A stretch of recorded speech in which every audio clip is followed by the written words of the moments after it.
Donald Trump lost 2 debates to me in 2020. And since then, he hadn't shown up for debate. Now he's acting like he wants to debate me again. Well, make my day, pal. I'll even do it twice. So let's pick the dates, Donald. I hear you're free on Wednesdays. Trump is indeed free on Wednesdays because he spends every other day of the week falling asleep in court after staying up all night shooting off all caps posts on Truth Social. But I truly do want to see another Biden-Trump debate because I think all you need to do is put those two on stage side by side and it will become incredibly clear which one is coherent, which one is respectable versus the one that is unhinged, deranged, and barely makes any sense whatsoever. I truly think if you sat Biden and Trump down and ask them both to lay out the history and the intricacies of the conflict between Israel and Palestine, Joe Biden would run circles around Donald Trump. It's also really cathartic to hear Biden tell Trump stuff like, will you just shut up, man? The question is, radical left. Will you shut up, man? Listen, who is on your list, Joe? This Who's is on your so, list? Right, gentlemen, I think this we've is ended so this. He's going to pack the court. We have not going to give a list. We have ended this segment. We're going to move on to the second segment. That was really a productive segment, wasn't it? Keep yapping, man. Unfortunately, Donald Trump did keep yapping. Actually, he hasn't stopped yapping since that debate. But yesterday, on Tuesday, we saw primary elections take place in both Nebraska and Maryland. And again, we saw some surprising numbers coming out of the Republican side of the primary. Some numbers that may scare the Trump campaign. We also got a taste of just how wrong polling may be this election cycle. So, first of all, in Nebraska, we saw Donald Trump get 80.2% of the vote. He won it with no problem. He got 164,000 votes. But the scary part for his campaign is that Nikki Haley, who suspended her campaign about 3 months back, still got almost 18% of the vote. That is a massive amount of the vote for a campaign that is essentially dead in the water. And I really do think this could be a function of moderate Republican voters looking for a return to normalcy within the Republican Party. I mean, there are a lot of Republicans like Mitt Romney, even like Mike Pence, who refuses to endorse Donald Trump, who understand that Donald Trump poses a fundamental threat to our democracy, to our institutions, to the world order that we uphold abroad. And I am no fan of Nikki Haley, but obviously she is not a threat to democracy in the same way that Donald Trump is, and a lot of Republican voters realize that. I talked to a history teacher in Iowa who says he's voted both Republican and Democrat in the past, and this is what he told me about Donald Trump. This is what the average voter thinks. I know it's an unpopular opinion, but I think the Republicans need to take a good hard look at Trump. A lot of them don't believe this stuff, but I think he did do some wrong things. And they need a new, fresh person to take over the party, and it's not Trump. And you think Mike Pence is the person?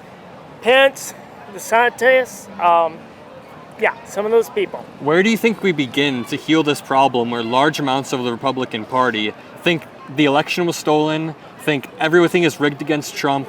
They're basically so disillusioned to a point where it's almost delusion. Yeah, it's going to take him, I think, for Trump just to literally disappear. It's a bad thing to say, but yeah, he's just got to disappear. And then they just got to say, okay, we need to come together because as a whole, this country is divided. Mm-hmm. Whether they like it or not, it is. And it's going to take some time, unfortunately, to heal. So if the lineup ends up being Donald Trump versus Joe Biden in 2024, who do you choose? Biden. Now, Maryland is where things got interesting last night, not only due to the Republican primary, but because we also got to see how the polling this election cycle plays out in real time on the ground in an actual election. So, first of all, Donald Trump again got 80% of the votes on the dot. He got 190,000 votes. He didn't struggle to win, but the fact that Nikki Haley got 47,000 votes, 20% of the vote, that's no small number for somebody who suspended her campaign 3 months back. Again, it plays into my point of there being a lot of moderate Republicans who may or may not show up for Donald Trump come November. Now, I also want to highlight this Democratic primary between Angela Alsobrooks and David Trone, both Democrats, but what AP says is the Associated Press called the race for Alsobrooks shortly before 10 p.m. when she was leading the three-term congressman with more than 50% of the vote, and her lead continued to climb through the night. Also, Brooks emerged victorious in the Democratic contest after trailing early in the campaign and facing down an opponent who had piled millions of his own money into his campaign. Trone, the co-owner of Total Wine and More, spent north of $61 million on the race, the most expensive in the state's history, and he lost. And also, Brooks won this race by a pretty solid margin. She got 243,000 votes, or 54% of the vote, and Trone, who was the sitting representative at the time, he still is, I guess, got 188,000 votes, or 41.9% of the vote. So right there, we see about a 12% gap between them. But if we look at the polling over the last few months of this exact race, that is not what the polling says whatsoever. Right here, we see a poll that shows Trone at 43% and also Brooks at 40%, but also Brooks won. We see a poll that shows Trone at 48% and also Brooks at 29%. Trone at 42%, also Brooks at 33%.